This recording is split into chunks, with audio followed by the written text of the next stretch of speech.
La situation d'énonciation sera notre premier sujet d'étude. La première question que l'on se pose lorsqu'on étudie un texte, c'est quelle est sa situation d'énonciation? Ou bien, dit autrement, quelle est la situation d'énonciation présentée dans ce texte? Pourquoi se pose-t-on cette question?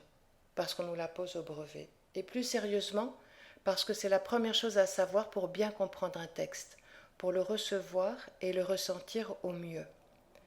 Cette question d'analyse littéraire peut se développer par le biais de plusieurs questions élémentaires. Qui raconte cette histoire? À qui est-elle racontée? Où et quand se déroule-t-elle? Parmi ces questions, la question essentielle à se poser et qui va susciter des attentes différentes chez le lecteur est toujours le « qui raconte l'histoire ?» On va donc s'intéresser à cette question de la situation d'énonciation dès le début du collège, sur des énoncés, des situations simples.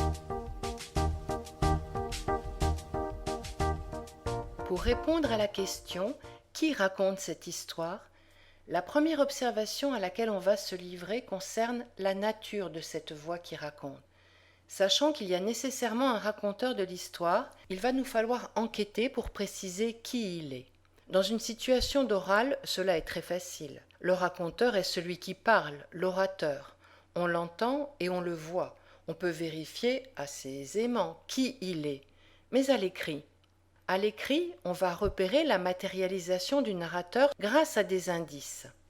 Il y a deux types de présence du narrateur dans un récit écrit. Dans le premier cas, celui qui raconte l'histoire se présente comme celui qui l'a vécu dans sa chair, ou bien il en a été le témoin, ses yeux ont vu ou ses oreilles entendu, lui-même n'étant pas directement impliqué dans les événements.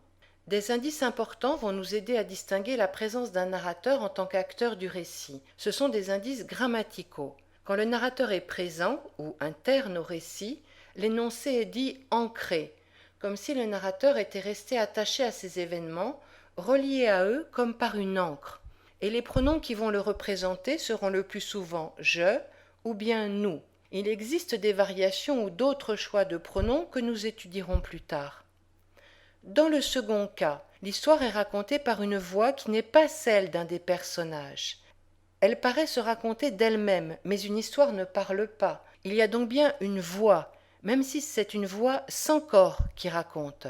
Si c'est une voix seule qui déroule le récit, on dira que le narrateur est externe, que l'énoncé est coupé de la situation d'énonciation. Le raconteur n'étant pas impliqué dans les événements racontés, tous les pronoms du récit désignant les personnages seront en « il » ou « elle ». On peut faire alors une première constatation. Il y a comme un effacement du narrateur entre la situation 1 interne et 2 externe, une présence moins tangible, plus discrète. Ceci est intéressant, c'est ce qu'il faut comprendre et retenir. Mais cette première découverte suscite une autre question plus intéressante. Qui sont ce « je » ou ce « il » ? Deuxième partie. L'identité du narrateur en « je » ou narrateur interne. Première possibilité, le narrateur auteur-personnage. Deuxième possibilité, le narrateur-personnage. Le narrateur auteur-personnage. Pour identifier un narrateur auteur-personnage, il suffit de repérer qui est l'auteur et si celui qui raconte l'histoire est la même personne.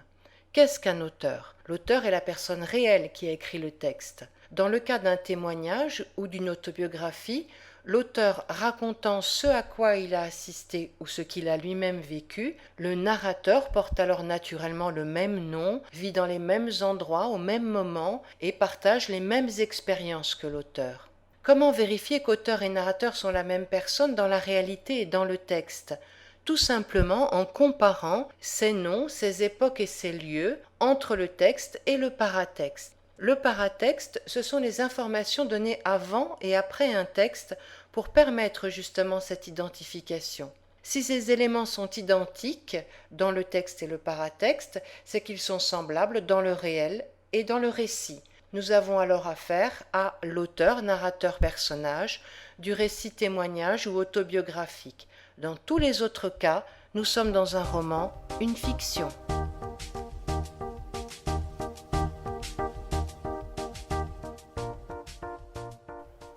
Mais alors, qui est ce narrateur quand il n'est pas l'auteur? Le second type de narrateur en jeu est un narrateur personnage.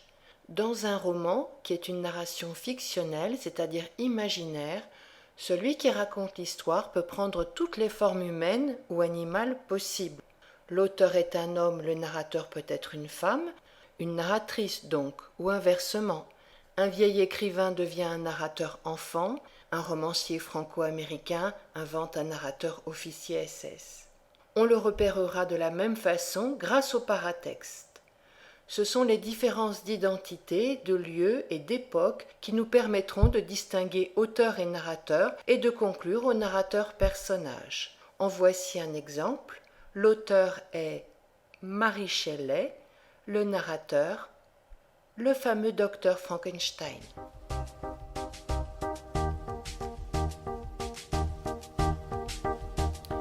Troisième partie, le cas du narrateur voix ou narrateur externe.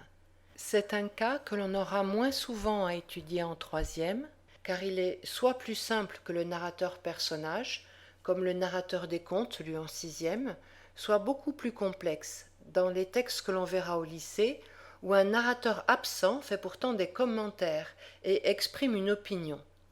C'est l'absence de tout signe du narrateur-auteur ou du narrateur-personnage, je, nous, tu, vous, qui nous conduit à conclure que l'histoire semble se raconter toute seule.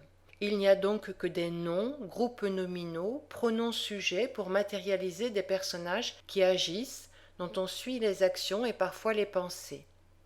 Quelquefois, cette entité semble savoir tout de tous, parfois elle présente les personnages agissant sans la moindre explication, semblant alors aussi étonnés par leurs actions que le lecteur.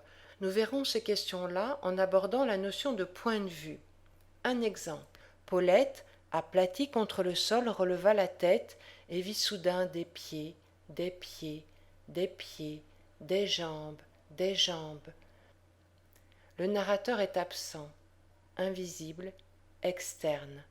Le récit se déroule de lui-même. La question de la situation d'énonciation n'est donc pas intéressante a priori. Mais on s'intéressera alors au point de vue. Qui voit ces pieds, pieds, pieds, et pourquoi comme cela? Ceci fera l'objet d'une autre étude.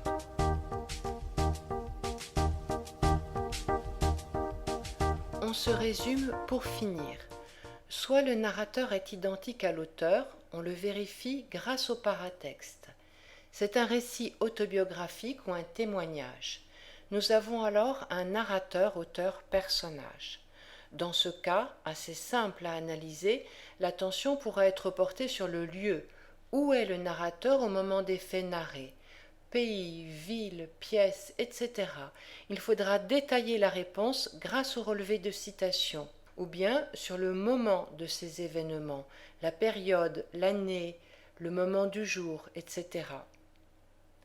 Soit le narrateur est absent du récit, il est dit externe, il y a peu à en dire, sauf si cette voix intervient dans le récit, ce que nous verrons dans un autre cours. Soit le narrateur personnage interne au récit est un être de fiction, et alors de nombreux jeux avec le lecteur sont permis. C'est l'objet du cours suivant, analyser des narrateurs personnages.